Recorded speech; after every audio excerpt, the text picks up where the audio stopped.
Henry Wilson Coyle talk about the Masonic funeral ceremony. In his encyclopedia, he writes, Freemasonry has a religious service to commit the body of a deceased brother to the dust whence it came, and to speed the liberated spirit back to the great source of light. Many Freemasons make this flight with no other guarantee of a safe landing than their belief in the religion of Freemasonry. Notice he says religion of Freemasonry. If that is a false hope, the fraternity should abandon funeral services and devote its attention to activities where it is sure of its ground and its authority. From all of this, I can only conclude that Freemasonry is a religion because it does offer instruction and promises of how a man may get to heaven. That's just another way of saying that Freemasonry is presenting a plan of salvation.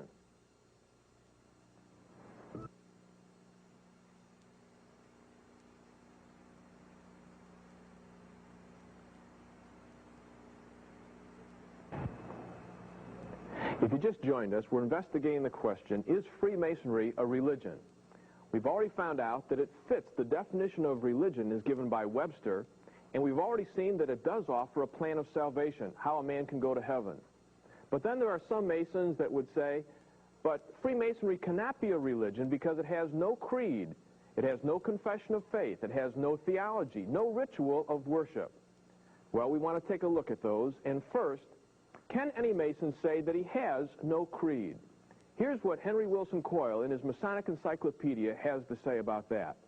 He says, does Freemasonry have a creed, or tenet, or dogma to which all members must adhere? Does Freemasonry continually teach and insist upon a creed, tenet, and dogma? Does it have meetings characterized by the practice of rites and ceremonies in and by which its creed, tenet, and dogma are illustrated by myths, symbols, and allegories? If Freemasonry were not religion, what would have to be done to make it such? Nothing would be necessary, or at least nothing but to add more of the same. Then Coyle says, that brings us to the real crux of the matter. The difference between a lodge and a church is one of degree and not of kind. Some think because it is not a strong or highly formalized or highly dogmatized religion, such as the Roman Catholic Church, it can be no religion at all. But a Church of Friends, Quakers, exhibits even less formality and ritual than does a Masonic lodge. And then look what Coyle says in conclusion. He says, the fact that Freemasonry is a mild religion does not mean that it is no religion. But can any Mason really say that he has no creed? In reality, no person can become a Mason without a confession of faith in a supreme being. He also must believe in the immortality of the soul, give honorable service to God by practicing the secret arts of Masonry, say prayers to deity, and take oaths of secrecy. I want you to listen now to one part of the Masonic creed, their belief in the immortality of the soul that is taught during the Masonic funeral ceremony. For me, that memorial funeral service is one of the most profound things in Masonry. Standing before the mourners, the family of the man whose body rests in that coffin, reading from a book that is used universally throughout Masonry for this service, talking specifically about how this man's fellowship with me in my lodge and what he learned in that lodge and how the things that he learned in that lodge were helping him, in fact, making it possible for him to get to heaven.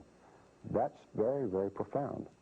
What we were trying to do through that service is to ease the pain in the hearts of the mourners, but more significantly, show them that they had nothing to worry about. Their loved one was safe at home in that celestial lodge above because of the things that he had learned and done in Masonry.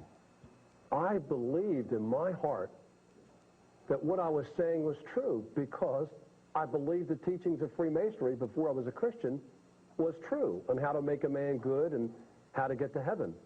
And when I talked to the deceased family, I also comfort them with the same words of belief that I had, that this was true.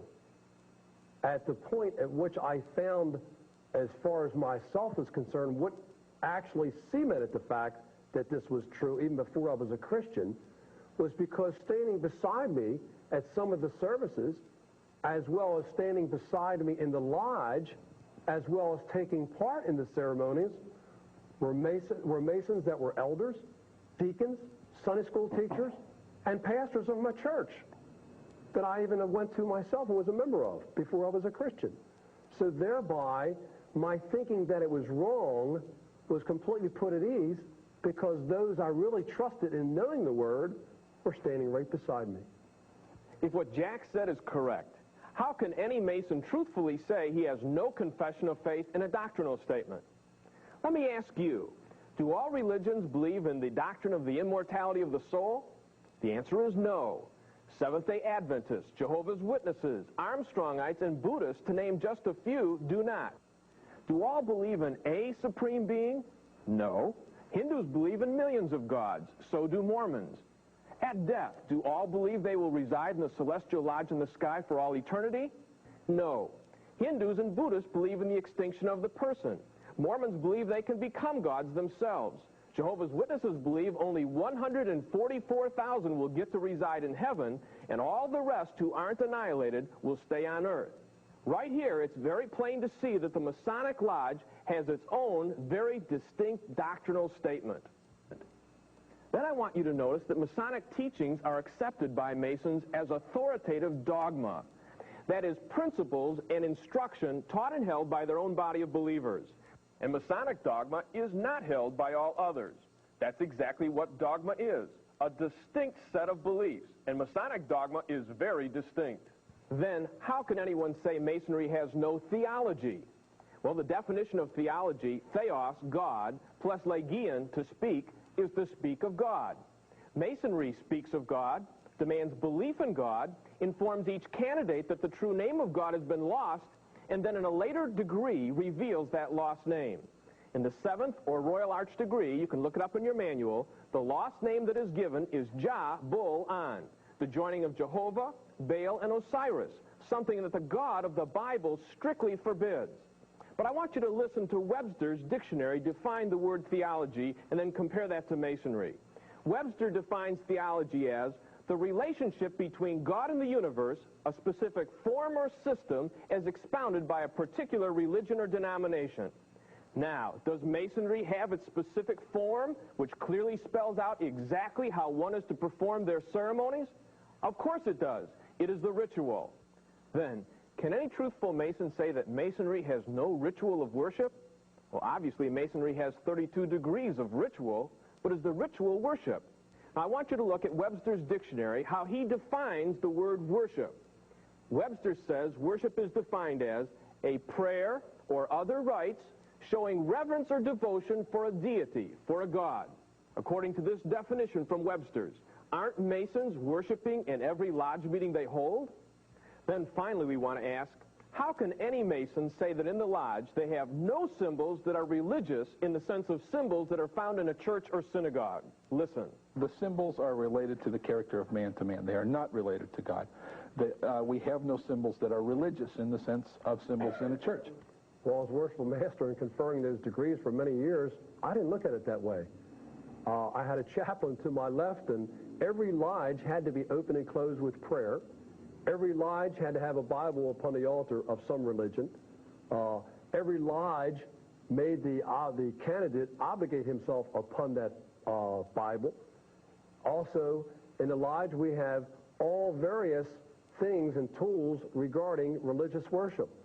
We have the plan of salvation through the working tools, the apron that I wear, telling me by my purity, life, and conduct, I will gain admission to the celestial lodge above. Over top of my head, the letter G, signifying deity. So as I taught it as a worshipful master, I saw Freemasonry really as having many symbols that would recall it to be a religion. In a church, you have a Bible and maybe a cross. In a Masonic lodge, you have a Bible, a letter G, and many other symbols that point to me, to religion.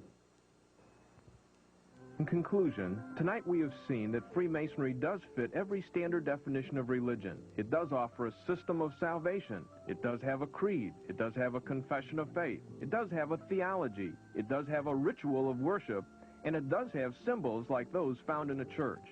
Henry Wilson Quoyle, in his Masonic Encyclopedia, closes this debate when he says, Nothing herein is intended to be an argument that Freemasonry ought to be religion. Our purpose is simply to determine what it has become and is.